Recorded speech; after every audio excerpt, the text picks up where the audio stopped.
Satu yang hamba minta, perubahan hidup, cara berpikir dan sikap hati kami yang berubah oleh karena firman-Mu. Bapa, Engkau bentuk, Engkau ubah akan jiwa kami. Biarkan tidak sesempit akan botol yang ada, tapi Engkau buat begitu luas seperti samudra yang luas. Sehingga apa yang Engkau berikan, Engkau taburkan, Engkau siramkan, kami boleh nikmati dalam kehidupan kami. Karena kami sungguh percaya kami punya Allah yang baik dan Tuhan yang luar biasa. Dalam nama Tuhan Yesus. Amin. Silakan duduk, saudara. Kita lihat sekarang Markus pasal yang ke-10. Kami sedang cek lagi apakah infonya keliru atau betul. Karena kami diberi kabar bahwa siang ini Pak Adi Sutanto sudah tiba. Jadi kemungkinan dia besok bisa mulai mengajar kita. Dan bahan ini saya sambung pada kali yang berikutnya. Alright. Nah, sekarang mari kita lihat Markus pasal yang ke-10. Lihat pada ayat yang ke-17. Kita akan baca sampai dengan ayat yang ke-31. Nah, supaya Anda tahu akan kaitan konteksnya, ini merupakan bagian yang tidak terpisah. Ini kisah yang berurutan dan tidak terpisah. Pada waktu Yesus berangkat untuk meneruskan perjalanannya, datanglah seorang berlari-lari mendapatkan dia, dan sambil bertelut di hadapannya, ia bertanya, "Guru yang baik, apa yang harus kuperbuat untuk memperoleh hidup yang kekal?" Jawab Yesus, "Mengapa kau katakan aku baik? Tak seorang pun yang baik selain daripada Allah saja. Engkau tentu mengetahui segala perintah Allah. Jangan membunuh, jangan berzina, jangan mencuri, jangan mengucapkan saksi dusta, jangan mencurangi hak orang, hormatilah ayahmu dan ibumu." Lalu kata orang itu kepadanya, "Guru, semuanya itu telah kuturuti sejak masa mudaku."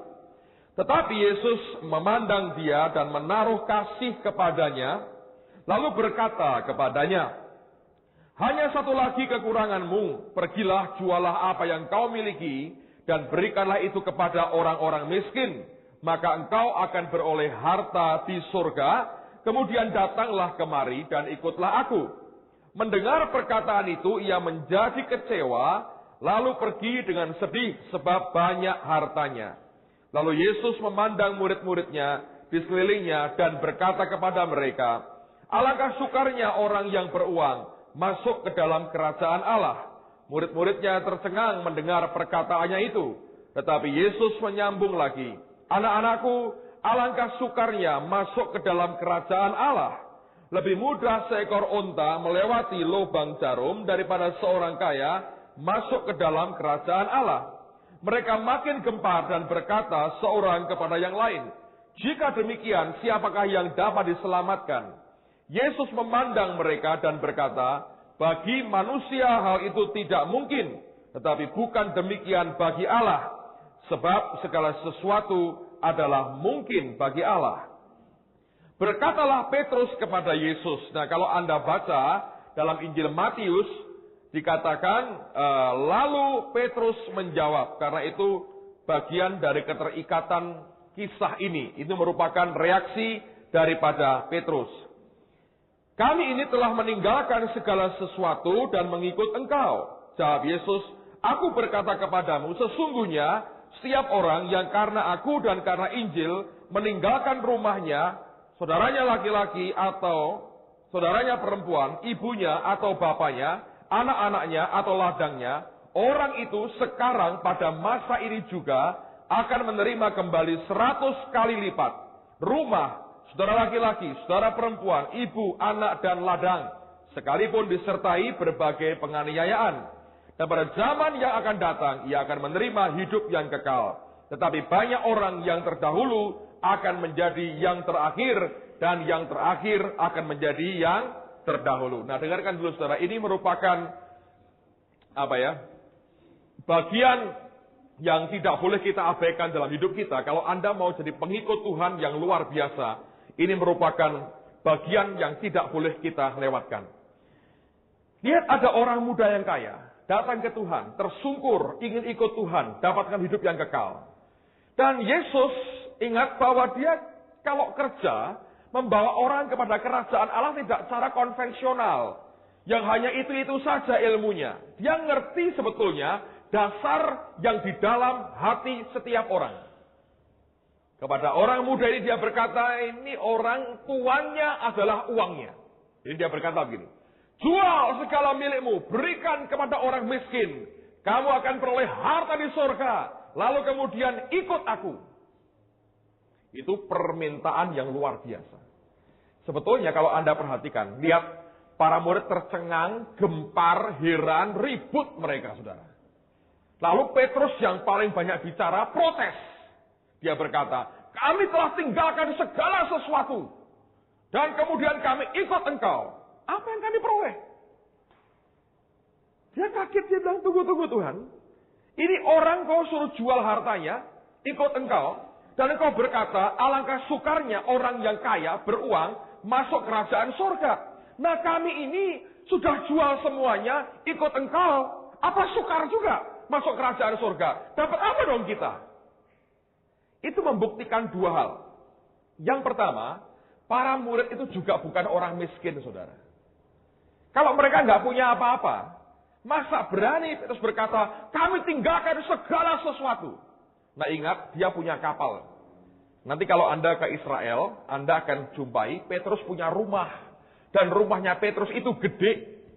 Untuk ukuran orang Yahudi itu rumah besar di Kapernaum, saudara.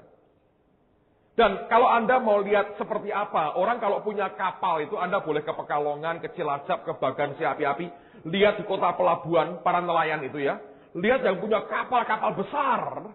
Lihat mereka bukan orang miskin, itu harga kapal mahalnya luar biasa. Ya, ini pengusaha-pengusaha. Yohanes dan Yakobus, Alkitab berkata, ini keluarga nelayan, pengusaha sebetulnya. Dan orang tua mereka punya pegawai-pegawai. Mereka itu gaji pegawai-pegawai, saudara. Jadi bukan tukang mancing ikan seperti yang kita pikir. Mereka punya usaha. Sehingga waktu itu berkata, orang beruang sukar masuk kerajaan surga. Gempar mereka. Nah, Petrus, ingat, Petrus itu punya istri. Makanya dia protes duluan. Karena istrinya yang paling komplain. Kamu tinggalkan semua, dapat apa dong kita? Dan yang lebih mengerikan lagi, serumah dengan mertuanya. Laki-laki bisa serumah dengan orang tuanya, itu anugerah Tuhan yang sangat khusus dalam hidupnya. Mertua perempuan lagi, saudara. Nah ini yang terjadi kan, saudara sekalian. Jadi Petrusnya ngeluh. Lalu bertanyalah Petrus, jawab langsung. Tuhan, tunggu dulu ini. Aku terlanjur nih, tak tinggalin semua ini. Untuk ikut engkau. Apa yang kami peroleh? Dalam bagian yang kedua kita belajar bahwa inilah cara Tuhan sebetulnya, pola Yesus untuk mengajari kita menjadi muridnya. Yaitu Tuhan mengajar kita menjadi pengelola dari harta yang Allah percayakan kepada kita. Diubah cara berpikirnya dari pemilik menjadi pengelola. Rupanya semua murid-murid Tuhan itu meninggalkan semuanya. Si Lewi, Matius itu tukang mungut pajak. Dipanggil Tuhan, ditinggalkan pekerjaannya yang basah itu, saudara. Tempat di mana dia dapat uang-uang belakang gitu ya, saudara. Ditinggal semua, jadi mereka itu orang punya uang. Alkitab berkata, begitu selesai dari tugasnya, dia panggil teman-temannya, undang Yesus makan di rumahnya, kumpul semua orang berdosa. Orang-orang punya duit berdosa, kumpul semua. Orang Farisinya ngamuk, saudara. Saya belajar, rupanya kalau pada waktu itu yang Tuhan mau panggil adalah mereka yang sedia jadi pengelola dari apa yang Tuhan percayakan kepada mereka. Makanya orang muda ini sebetulnya panggilannya luar biasa. Ikut aku, kata Tuhan. Itu seperti dipanggil jadi muridnya Tuhan, saudara. Kalau saya yakin dia berkata, ya, mungkin hari ini kita kenal siapa namanya. Dan saya yakin akan jadi rasul seperti Barnabas jadi rasul. Karena Barnabas sebelum jadi rasul, dijual semua miliknya. Berikan di bawah kaki rasul-rasul. Ikut Tuhan. Kelak dipanggil jadi rasul. Tapi orang muda ini, dia tidak bisa jadi rasul. Dia kecewa sebab banyak hartanya. Bukan hartanya, tapi hartanya. Ngerti, saudara? Dan ini pola Tuhan. Kepada semua muridnya, dia perlakukan yang sama. Ikut aku. kepada orang muda ini, dia punya panggilan luar biasa. Dia berkata, jual semua, kamu terima harta di surga, dan kamu ikut aku. Dia keluar sedih, kecewa, sebab hartanya banyak. Itu yang Tuhan belum bisa ubah pada waktu, dan dia tidak mau diubah. Anda mau ikut Tuhan Yesus serius? Jadi pengelola, saudara. Jangan jadi pemilik dari apa yang engkau punya. Itu bukan punyamu. Itu milik Tuhan. Kita hanya mengelola yang dia percayakan kepada kita. Nangkep, saudara. Dan kalau kita bisa nangkap itu, wah luar biasa. Dan saya yakin semua anak Tuhan sedang dibawa Allah sampai ke poin itu. Ada sebuah cerita begini, saudara. Ini cerita saya. Sekian puluh tahun setelah peristiwa ini menurut cerita ya. Si orang muda yang kaya ini sudah jadi orang tua yang kaya. Atau opa yang kaya. Suatu hari dia sedang berjalan-jalan di pasar Yerusalem. Ada pasar enggak sampai sekarang? Banyak pasar di Yerusalem dan banyak copetnya, saudara. Jadi dia ajak cucunya jalan-jalan di pasar Yerusalem.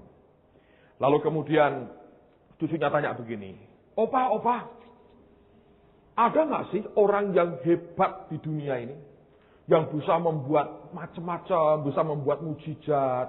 Karena waktu itu ada rombongan orang mati lewat, si anak kecil cucunya tanya, Opa, ada nggak sih yang bisa membangkitkan orang mati? Karena ini anak mungkin kasihan lihat keluarganya meratap, nangis. Lalu opanya ingat Tuhan Yesus. Dia bilang, ada. Pernah opa, ada orang mati dibangkitkan? Pernah. Sekali opa? Berkali-kali katanya. Pernah hidup di dunia ini? Iya katanya. Opa pernah lihat dia? Lihat.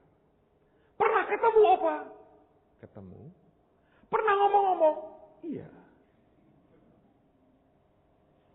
Terus dia ngomong apa opa? Dia diam, saudara. Si cucu ini terus kejar, Opa, namanya siapa dia? Yesus. Opa ngomong sama dia? Iya. Dia ngomong apa, Opa? Dia tertunduk, saudara. Dia ingat peristiwa ini. Dia kecewa.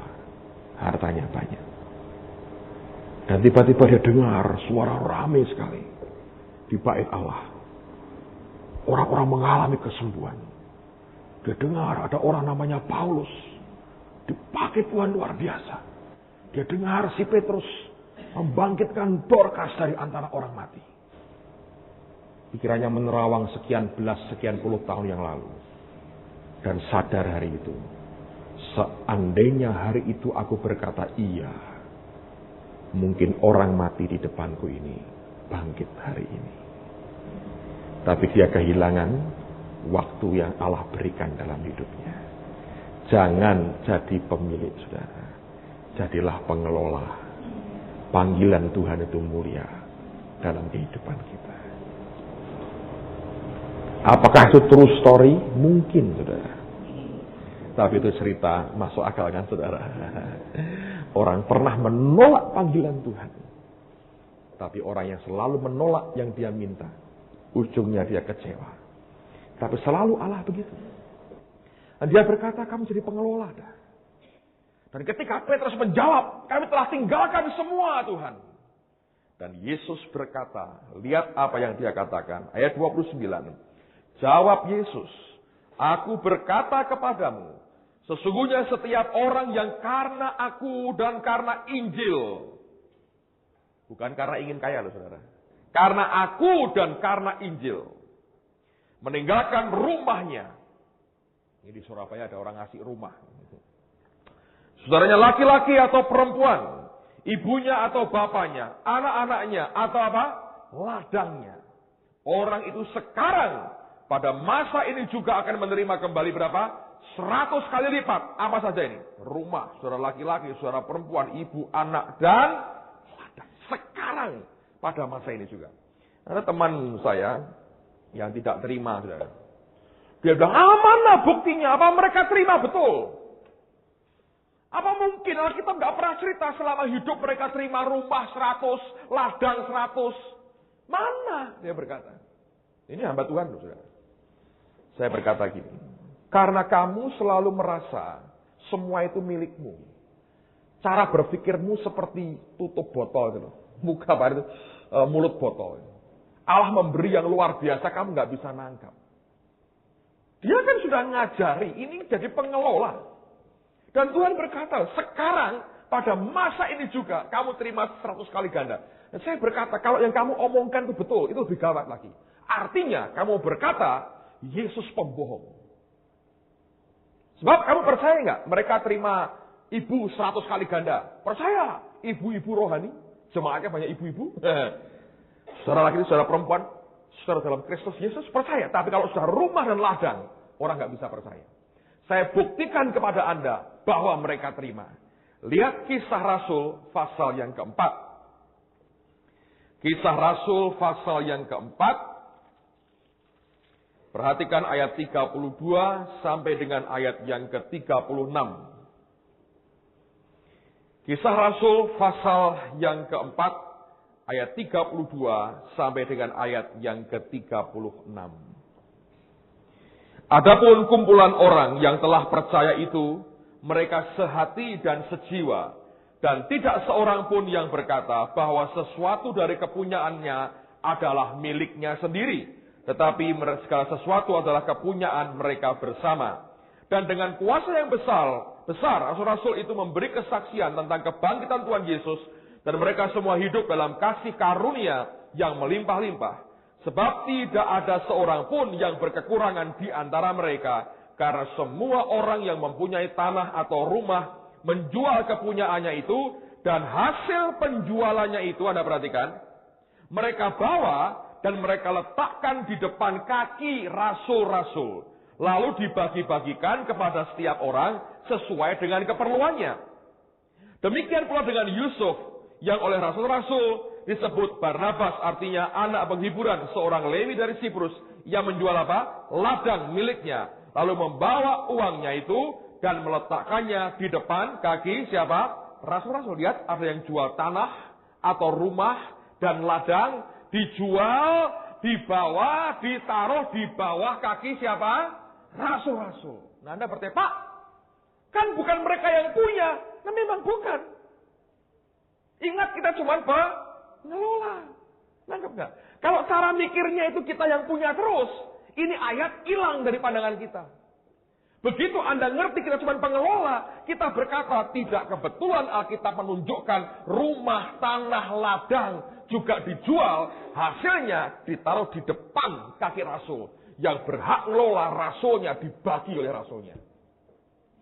Kelak itu makin banyak rupanya, makin gak keurus. Sampai harus dibentuk diaken untuk nolong mereka membagi harta Tuhan yang begitu limpah diberi. Dan tenses yang dipakai, jenis waktu yang dipakai itu bukan sekali pemberian loh saudara. Kalau orang komunis kan lain. Semua sama rasa, jual semua habis bagi rata. Ini enggak. Ini continuous, terus menerus. Artinya sekali jual, diberkati lagi, berikan lagi, diberkati lagi. Continuous. Makin kita menyerahkan, makin Allah percaya kepada kita. Dan di sini banyak orang kehilangan poinnya. Yesus mengajar pada para muridnya, kamu harus jadi pengelola dari kekayaan surga. Kenapa? Sebab Tuhan tahu, satu hari kelak, mereka akan ditinggal Tuhan. Gereja harus mereka pimpin. Dan harta Tuhan yang akan dipercayakan akan begitu banyak. Kalau mereka tidak diajar jadi pengelola, mereka tidak bisa mengelola kekayaan Tuhan, saudara. Di sini banyak orang tidak mengerti. Dengar baik-baik, saudara. Hamba Tuhan kayak Paulus, ya, rasul besar itu. Sebelum Roh Allah berkata, jadikan dia rasulku. Tugas pertama yang dia harus emban apa? Membawa uang persembahan ke Yerusalem. Orang yang bisa dipercayai Tuhan dalam hal keuangan, akan bisa dipercayai Tuhan dalam hal yang lain. Kalau kita gagal dipercayai dalam hal keuangan, jangan berharap Allah berikan kepercayaan kepada yang lain, sebab barometernya di uang, saudara. Karena kita berkata, engkau tidak bisa bertuhankan dua tuan. Yang pertama Mamon, yang kedua Yesus. Yang bisa nyaingi Tuhan Yesus itu uang. Kalau Anda bisa kendalikan ini dengan baik, Anda dipercayai, Anda akan jadi orang kepercayaan dari Tuhan Yesus sendiri. Karena Tuhan percaya, ini orang tidak akan berkhianat kepada kerajaanku. Nanggap saudara. Anda ingin diberkati, Anda ingin hidup dalam kelimpahan Tuhan, Anda ingin dipercayai Tuhan. Sederhana. Dari apa yang engkau punya pada hari ini, biarkan engkau urus kelola itu dengan baik, saudara. Ada banyak orang yang tidak bisa mengelola apa yang Allah sedikit percayakan. Kita hambur-hamburkan semau kita. Saya berkata, berat bagi Tuhan untuk memberikan kepercayaan yang lebih besar lagi kepada kita. Karena kalau kita tidak bisa dipercayai dalam hal keuangan, tidak mungkin Allah bisa percayakan kita untuk mengelola hal yang lain. Saya berharap ini merupakan understanding yang jelas dalam kehidupan kita. Nah, sekarang mari kita lihat 1 Petrus pasal yang keempat. 1 Petrus pasal yang keempat, ayat 10 dan ayat yang ke-11. 1 Petrus 4, ayat 10 dan ayat yang ke-11. Layanilah seorang akan yang lain sesuai dengan karunia yang telah diperoleh tiap-tiap orang sebagai, garis bawahi, pengurus yang baik dari kasih karunia Allah. Jika ada orang yang berbicara, baiklah ia berbicara sebagai orang yang menyampaikan firman Allah. Jika ada orang yang melayani, baiklah ia melakukannya dengan kekuatan yang dianugerahkan Allah, supaya Allah dimuliakan dalam segala sesuatu karena Yesus Kristus. Ialah yang mempunyai kemuliaan dan kuasa sampai selama-lamanya. Amin. Nah, dalam bahasa Inggris saya dikatakan begini.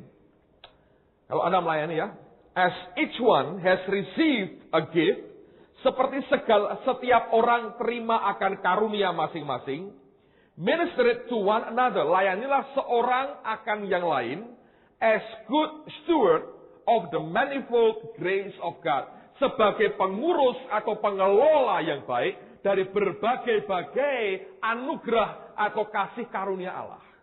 Jadi Allah itu punya berbagai-bagai kasih karunia. Nah, kita cuman pengurus atau pengelola. Dari berbagai-bagai kasih karunia ini. Kita harus jadi good steward, pengurus atau pengelola yang baik. Jadi yang punya, yang menentukan. Kebanyakan kita lupa bahwa kitalah sepertinya seakan-akan yang punya semuanya. Petrus berkata, kita ini harus jadi good steward. Seorang pengurus atau pengelola yang baik dari berbagai-bagai kasih karunia. Nah, di antara berbagai-bagai kasih karunia yang Allah berikan kepada kita, satu di antaranya adalah karunia untuk membagi-bagi. Ngerti ya? Nah, sekarang lihat Roma pasal 12. Roma pasal 12. Lihat mulai ayat yang keempat sampai dengan ayat yang ke-8. Roma 12 ayat 4 sampai 8.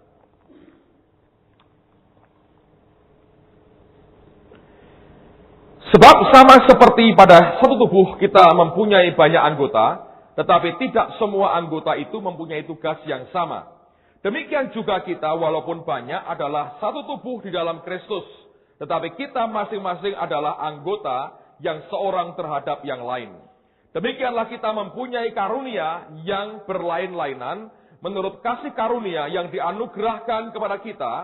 Jika karunia itu adalah untuk bernubuat, baiklah kita melakukannya sesuai dengan iman kita. Jika karunia untuk melayani, baiklah kita melayani. Jika karunia untuk mengajar, baiklah kita mengajar. Jika karunia untuk menasihati, baiklah kita menasihati. Siapa yang membagi-bagikan sesuatu, hendaklah ia melakukannya dengan hati yang ikhlas. Siapa yang memberi pimpinan, hendaklah ia melakukannya dengan rajin.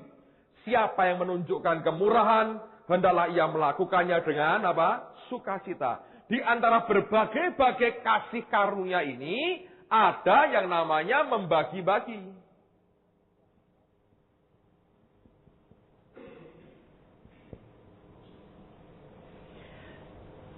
Yang dibagi punyanya siapa, saudara? Milik siapa itu? Tuhan. Kita hanya pengurus atau pengelola yang baik. Saudara kan? Jadi, susah nggak sebetulnya? Susahnya itu di hati kita, saudara. Makanya mobil saya itu kasih nama hati. Supaya ingat terus, kita harus punya hati yang baik. Istri saya bilang, jangan, banyak TA. Apa itu? Tina Astari namanya dia. Saya bilang, namamu jangan dibawa-bawa. Saya berkata, itu mobil sudah namamu cukup, tapi itu harus hati. Kenapa hati? Naik apapun gak masalah. Hati harus tetap benar di hadapan Tuhan. Nah, itu penting, saudara. Sumbernya itu di hati pokoknya. Nanggap ya, Anda boleh naik apapun. Hatimu benar-benar. Itu masalah hati sebetulnya. Nah, anugerah Allah itu luar biasa. Di antaranya ada karunia membagi-bagi. Dan itu penting sekali buat kehidupan kita. Nah, sekarang saya mau tambah begini. Ibu Indri buat satu buletin ya sebetulnya. Ada yang sudah terima buletinnya Ibu Indri yang bulan Juni? Ada yang terima? Pak Ferry belum diberi? Belum ya? Oke, nanti Anda akan terima buletinnya Ibu Indri. Dia buat buletin sendiri. Cukup baik sekali. Dan saya diberkati dengan buletin itu. Dan Ibu Indri minta saya untuk menulis satu tulisan artikel di bagian belakang. Saya berdoa, kemudian Tuhan berikan satu pengertian dan saya belajar dan saya lihat ada pengertian yang sangat baik sekali. Dan saya berikan tulisan tentang koinonia. Karena waktu itu Bu Indri minta kepada saya untuk menulis tentang partnership. Partnership, karena banyak orang ingin jadi partner dalam ministrinya. Dia minta saya tolong tuliskan akan sesuatu tentang partnership. Rupanya belum ketemu ayatnya di mana partnership, jadi dia minta saya. Dan saya berdoa, Tuhan, ini saya tulis partnership itu dasarnya apa ya? Apa ada sih ayatnya? Orang kok partnership? Kalau ke gereja lokal jelas, kalau ke ministry partnership dan sebagainya itu apa? Bentuknya seperti apa? Akhirnya Tuhan ingatkan saya akan satu hal yang pernah saya lihat, yang pernah saya baca. Kemudian saya gali kembali, saya temukan sesuatu yang menarik di situ. Anda pernah dengar nama koinonia?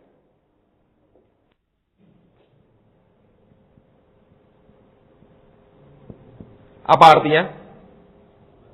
Hah? Koinonia artinya apa? Sudah diajari Leriki Power bahasa Ibrani Yunani dengan jenius 2 hari selesai loh ya, saudara. Koinonia artinya apa? Orang-orang jenius jangan malu dengan kejeniusan Anda. Sampai ada membuat kagum Ibrani 1 hari selesai, Yunani 1 hari selesai. Hebat sekali. Persekutuan.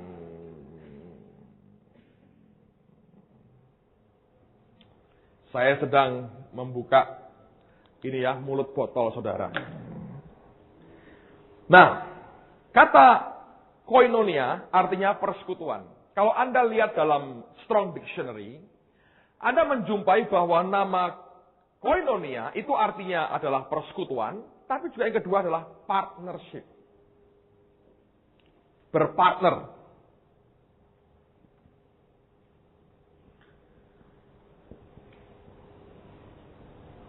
Partnership. Anda berpartner, Anda bergandeng tangan ya dengan seseorang atau dalam ministry atau dari apa. Nah, ternyata saya belajar begini. Kata koinonia ini sebetulnya tidak utuh kalau tidak melibatkan uang. Banyak orang pikir, wah ini koinonianya adalah apa? Dalam Yesus kita bersaudara, gandeng-gandengan gitu. Koinonia. Saya bilang bukan, saudara. Itu hanya sebagian kecil dari koinonia. Banyak orang bangga, ini apa ini? Oh, kita sedang koinonia, persekutuan. Apa itu? Minum teh sama-sama. Belum juga lah. Ada berangkul-rangkulan, saling pijat-pijatan. Itu belum total koinonia. Sebagian dari koinonia. Koinonia yang sebenarnya itu melibatkan akan unsur uang. Nah, dari mana kita bisa belajar?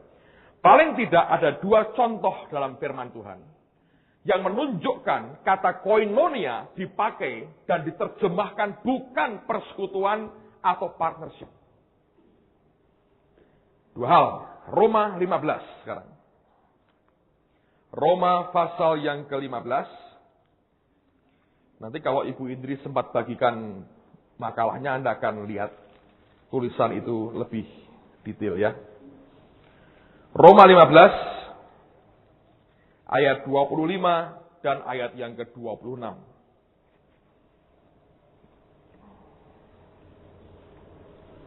Roma 15 ayat 25 dan 26. Tetapi sekarang aku sedang dalam perjalanan ke Yerusalem untuk mengantarkan bantuan kepada orang-orang kudus. Nah, bantuan ini pasti bentuknya materi, ya, Anda harus tahu itu. Bahkan sesuatu kepada orang-orang miskin di antara orang-orang kudus di Yerusalem. Keputusan itu memang telah mereka ambil, tetapi itu adalah kewajiban mereka. Sebab jika bangsa-bangsa lain telah beroleh bagian dalam harta rohani orang Yahudi, maka wajiblah juga bangsa-bangsa lain itu melayani orang Yahudi dengan harta apa? Duniawi mereka. Dari dasar inilah hamba Tuhannya itu hidup secara manusia, saudara. Yang memberikan harta rohani, Anda berhak memberikan juga harta duniawi. Ngerti ya? Nah, tapi perhatikan, kata menyumbangkan pada ayat yang ke-26 itu, kalau bahasa aslinya digunakan kata koinonia. Apa Anda pikir itu Paulus datang untuk nyalami orang-orang miskin? Dalam Yesus kita bersaudara. Ini salaman dari orang Makedonia dan Akaya. Sudah ya, tetaplah miskin dalam Yesus, tapi kita bersaudara sampai ketemu di surga. Kita bersaudara. Gitu. Masa begitu, saudara? Kata menyumbangkan, dia kirim. Dan Paulus berkata, itu kewajiban mereka. Karena orang Yahudi memberikan harta rohani mereka, dan sehingga mereka diselamatkan, mereka diberkati secara rohani, maka orang yang terima berkat rohani itu, mereka punya kewajiban memberikan akan harta duniawi mereka kepada orang Yahudi, yang telah memberkaya mereka dengan harta rohani. Ini partnership. Jadi kalau Anda ngerti bahwa itulah sebabnya ada banyak hal yang Allah bisa buka dalam kehidupan kita. Kalau Allah itu memberikan segala sesuatunya kepada kita, itu bukan untuk kita miliki. Tapi semuanya hanya kita urus dan kita kelola dengan baik. Dan kemudian, seperti yang Tuhan perintahkan, kita diwajibkan bagi kita lakukan dengan sukacita. Dan Anda akan menikmati hidup yang bebas dari semua tekanan keuangan yang ada. Orang bebas, orang merdeka itu nikmat loh, saudara. Enaknya apa sih orang terbelenggu itu? Ya, saya tahun lalu ke Israel itu, saya perhatikan ada keluarga yang gini. Kalau pergi kemana-mana bawanya kalkulator. Ya, jadi masuk toko itu ya, dilihat barang, bagus ya, bagus. Berapa sih? How much? Gitu pertanyaannya. Inggris kagak bisa, how much? Ngerti? Kalau how much ngerti. Inggris belanja itu tanpa belajar, langsung lancar, saudara. Luar biasa. Orang kalau sudah lapar dan atau pengen belanja, nggak bisa Inggris pun bisa makan, bisa belanja, saudara. Lalu tanya sekian, wah di kurs. Berapa ya sekarang ya? Dihitung. Nolnya kok banyak. Ini komanya di mana? Beli minuman, ya, ada yang $2. Gitu. Air putih kok 20.000 katanya. Enggak lah, nelan udah aja. Terus tarik di tempat umum itu yang keran bisa diminum, minum di situ. Nah, ini gratis enak katanya. Masa air putih 20.000 katanya. Semua dihitung. Itu orang terikat loh, saudara. Dan mereka itu bukan orang nggak punya duit. Punya. Tapi terikat menurut saya. Sehingga semua dihitung. Satu hari ke sebuah toko, lihat barang. Wah, mahal. Mahal. Datang ke kaiturnya. Pak, ini kok mahal ya? Di toko lain ada nggak toko lain? Ya mungkin mesinnya ada, Bu, tempat lain. Murah atau enggak? Rasanya, kalau enggak salah, lebih murah sedikit. Ya ntar aja. Datang ke toko yang dimaksudkan hari berikutnya di kota lain, jauh lebih mahal. Terpaksa dia beli. Udah ya, dia beli kan? Besoknya ke toko lain. Murah banget barang yang sama. Waduh, nyeselnya luar biasa. Dipikirin, ribut sama istri. Kamu sih, kamu. Itu loh, orang terikat itu repot. Anda tahu, semua yang murah itu mahalnya luar biasa. Obat yang murah itu mahal sebetulnya. Yang bayar bukan uangmu sekarang. Kelak ongkosmu kena efek sampingannya itu loh saudara. Yang mahal. Anda mau Ibu Ruth, satu kali saya godain gini. Ibu Ruth itu baik sekali. Hatinya misionari saudara. Dia dari Singapura mau ke Palau waktu itu. Naik Philippine Airlines. Itu zaman Filipina lagi bangkrut-bangkrutnya itu saudara. Terus dia ngomong sama saya, Pak Petrus, saya naik Philippine Airlines. Saya bilang, kenapa? Saya berkata, oh karena murah sekali. Terus saudara gini, nyampe enggak? Saya bilang, loh maksudnya? Lah kamu mau kemana sih? Ke Palau. Lewat mana Manila? Nyampe enggak ya? Saya bilang. Maksudnya gimana? Kan bisa kan turun di tengah laut, begitu saya berkata. Dia takut langsung beli ganti Singapore Airlines katanya. Saya bilang airline mau bangkrut. Anda ngerti airline itu mengerikan, saudara. Itu kadang-kadang orang kita di bandrek. Kalau enggak, ininya enggak jalan ya, beberapa digebrak, brak. Nah, jalan lagi, bayangin. Itu kalau Anda naik motor, kalau Anda mau jatuh, kakimu bisa turun kan? Kalau di atas, ngapain? Jadi murah itu mahal.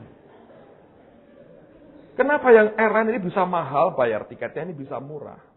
Ini pesawatnya baru, maintenance-nya semua diikuti prosedurnya. Ini main sikat, saudara. Makin canggih nyikat-nyikatnya, makin bisa irit kan dia, saudara. Nah akhirnya yang murah itu mahal. Percayalah. Yang murah itu mahal. Ujungnya itu mahal. Nah, jangan terus kemudian cari barang mewah. Itu juga bukan, saudara. Tapi, poin saya adalah, jangan terikat dengan harta. Orang terikat itu nggak bisa bebas. Kalkulator terus saya dipikir. Ini berapa ya, ini berapa. Dikurs terus. Tiap hari kan berubah rupiah kita, saudara. Nah, ngikuti begitu pusing di kepala. Amen. Kalau Anda jadi pengurus, Anda tinggal tanya, Tuhan, kerjain nggak? Dia bilang, nggak usah. Murah loh Tuhan, nggak usah. Ya udah, nggak usah. Nangkap, saudara. Enaknya jadi pengurus itu mentalitas. Ini mentalitas kita. Kalau itu masuk dalam pikiran kita, wow, kita orang-orang merdeka loh, saudara. Paulus berkata, aku mau nyumbang. Nyumbangnya itu koinonia. Fellowship terjadi. Karena dia berkata, orang Yahudi memberkati secara rohani. Aku memberkati secara duniawi. That's it. Itu aja. Sederhana kan? Jadilah pengurus yang baik. Dari berbagai-bagai kasih karunia Allah dalam kehidupan saudara. Kalau bisa merdeka itunya luar biasa. Luar biasa. Anda akan belajar banyak bahwa Allah tidak pernah membuat Anda kelantar. Nanti Anda sadari, iya, enaknya hidup kayak gini, merdeka sekali. Anda bisa ngomong apa saja tanpa Anda takut apapun. Karena Anda tahu Anda cuma pengelola dari apa yang Allah percayakan kepada kita. Amen. 2 Korintus pasal yang ke-9.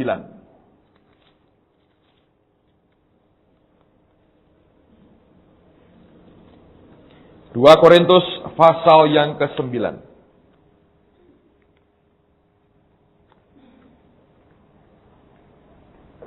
Ayat yang ke-13.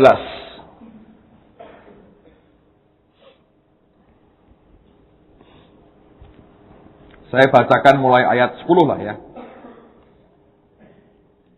Ia yang menyediakan benih bagi penabur dan roti untuk dimakan. Jadi dalam yang Allah percayakan kepada kita itu bisa dua macam. Ada yang nanti berbentuk benih, harus Anda tabur. Bentuk roti, itu untuk Anda makan. Kalau Anda nggak makan apa-apa ya lemes saudara, nabur itu nggak bisa ya. Bisa mati kelaparan. Ia juga akan menyediakan benih bagi kamu dan melipat gandakannya dan menumbuhkan buah-buah kebenaranmu.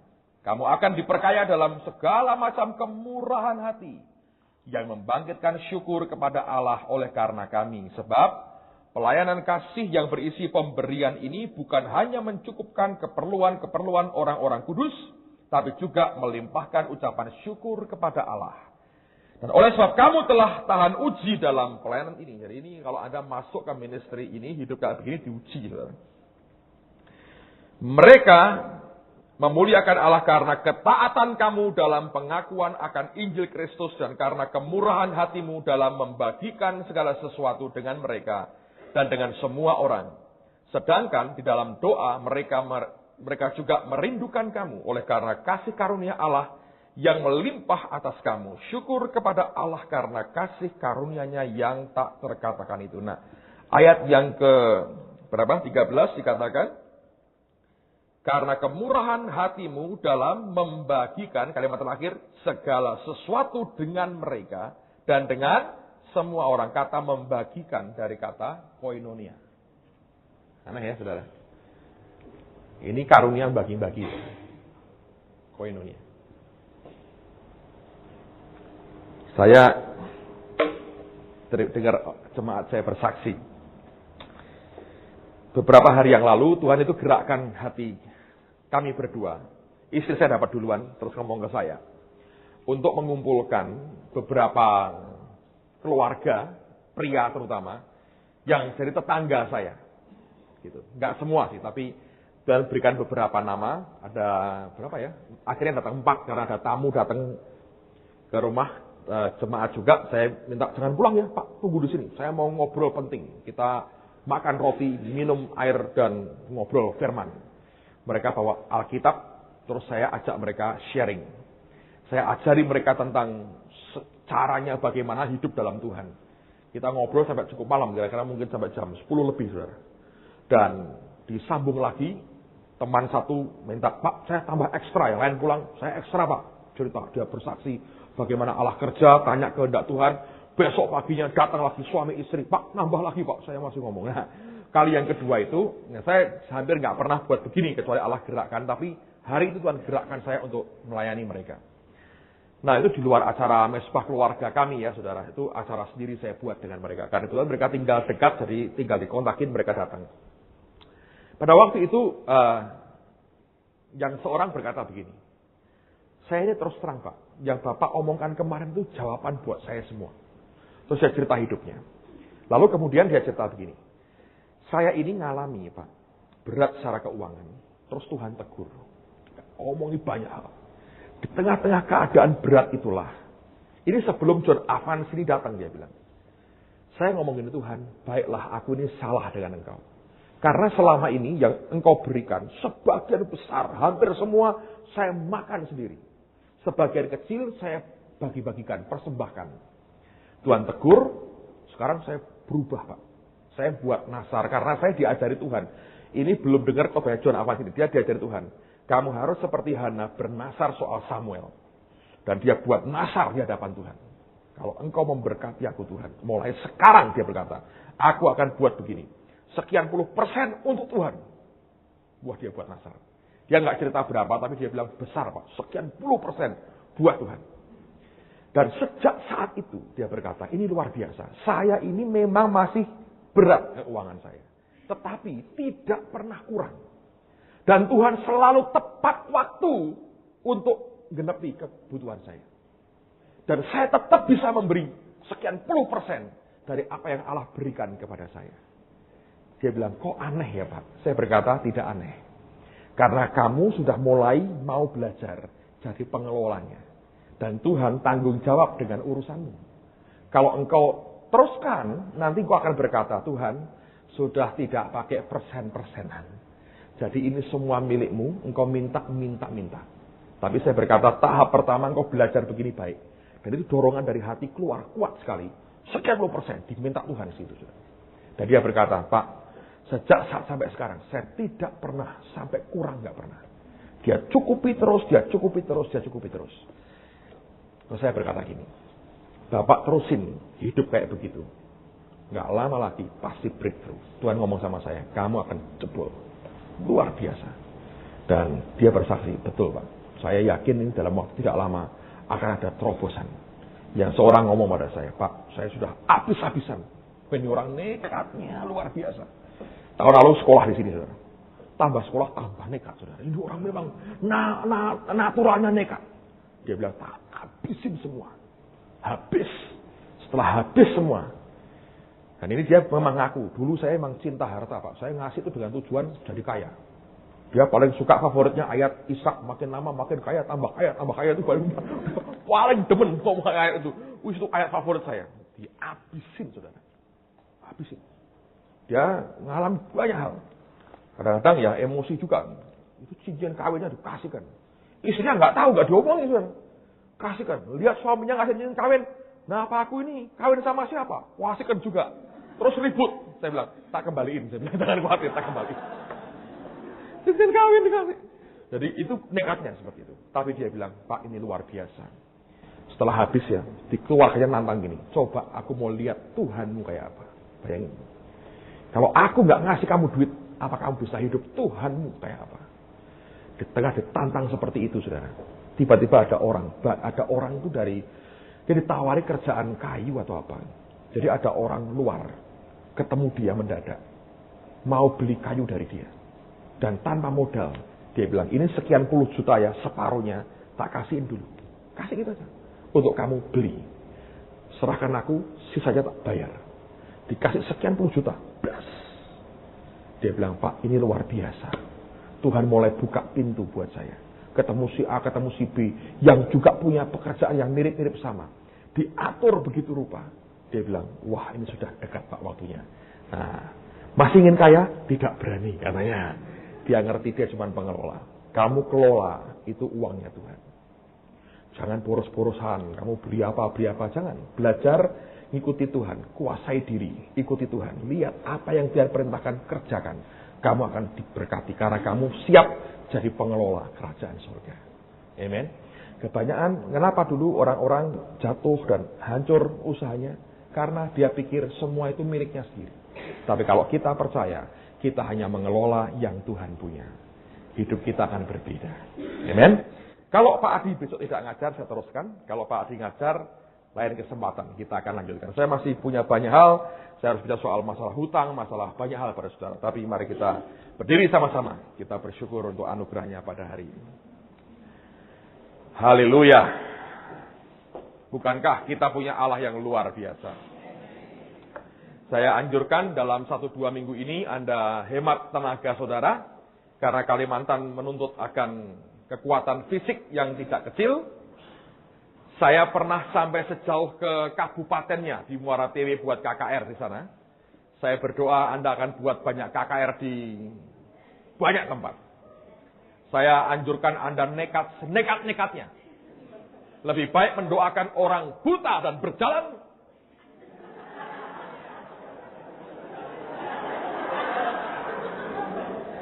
daripada tidak pernah mencoba sama sekali. Amen.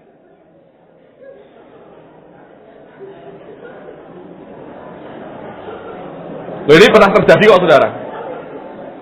Kita KKR sekian belas tahun yang lalu dengan Pak Damaris di lapangan. Di lapangan ada om tua itu sebetulnya itu buta. Tapi karena sudah tua, didudukkan di kursi. Yang lain kan duduk di lapangan, di bawah. Dia khotbah. Om, katanya. Itu yang tua itu katanya Pak Damaris.